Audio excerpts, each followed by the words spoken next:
സാറേ ഇതിനകത്ത് എത്ര മരുന്നുകൾ ചേരുന്നുണ്ട്? ഇതിനകത്ത് ശരിക്കും പറഞ്ഞു കഴിഞ്ഞാൽ 40 തരത്തിലുള്ള ഹോമിയോ മരുന്നിൻ്റെ കോമ്പിനേഷനാണ് ഈ ഒരു പ്രോഡക്റ്റിനകത്ത് വരുന്നത്. 40 വെറൈറ്റി മരുന്നുകളാണ്.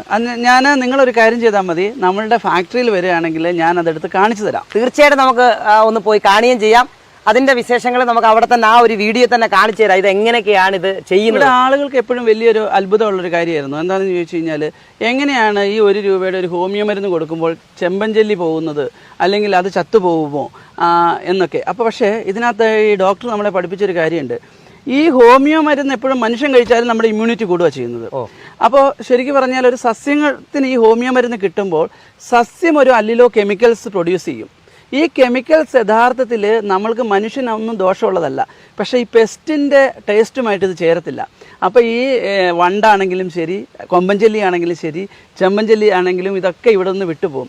ശരിക്കും ഈ തോട്ടത്തിൽ തന്നെ നമ്മൾ വരാൻ കാരണം ഇവിടെ ഏറ്റവും കൂടുതൽ ഞാൻ പറഞ്ഞിരുന്നു എലികളാണ് ശല്യം ചെയ്തിട്ട് എത്ര തേങ്ങ ഉണ്ടായാലും ഈ എലി കളയാണ്.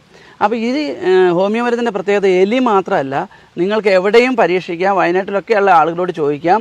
ശരിക്കും ഇത് ആ തളിക്കുന്ന സ്ഥലങ്ങളിൽ കാട്ടുപന്നി വരില്ല, കുരങ്ങിൻ്റെ ശല്യമില്ല, എലി ശല്യമില്ല, ഇത് വെറുതെ അണ്ണാൻ ശല്യമില്ല, ആന പോലും വരില്ല. അത്രമാത്രം ഒരു അത്ഭുതമാണ് ഈ ഡോക്ടർ അബ്ദുൽ ലത്തീഫ് നമ്മുടെ ലോകത്തിന് തന്നേക്കുന്നത്. ശരിക്കും ഒരു അത്ഭുതം തന്നെയാണ് സാറേ. ഇത് ആന പോലും വരുത്തില്ലെന്നല്ലേ പറയുന്നേ?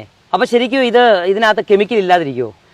ഇതിനകത്ത് യാതൊരു കെമിക്കലും ഇല്ല. ഒരു ഹോമിയോ മരുന്നിനകത്തുള്ള സംഗതി മാത്രമേ ഉള്ളൂ. ഇത് വേണമെങ്കിൽ നമുക്ക് കഴിച്ചു കാണിക്കാം. നമ്മൾ വളരെ കൃത്യമായിട്ട് പറയാറുണ്ട് കർഷകരുടെ അടുത്ത്, നമ്മളൊരു സസ്യത്തിന് വേണ്ട രീതിയിലാണ് ഇത് തയ്യാറാക്കിയിരിക്കുന്നത്. അതുകൊണ്ട് വീട്ടിലുള്ള ആർക്കെങ്കിലും പനി വന്നു കഴിഞ്ഞാൽ ഇതെടുത്ത് കഴിക്കരുത്. തീർച്ചയായിട്ടും ഈ വീഡിയോ ഇത് കണ്ടെന്നും പറഞ്ഞുകൊണ്ട് ഒരാൾ ഇത് കഴിക്കരുത്. പക്ഷേ ഇതിനകത്ത് വിഷമില്ല.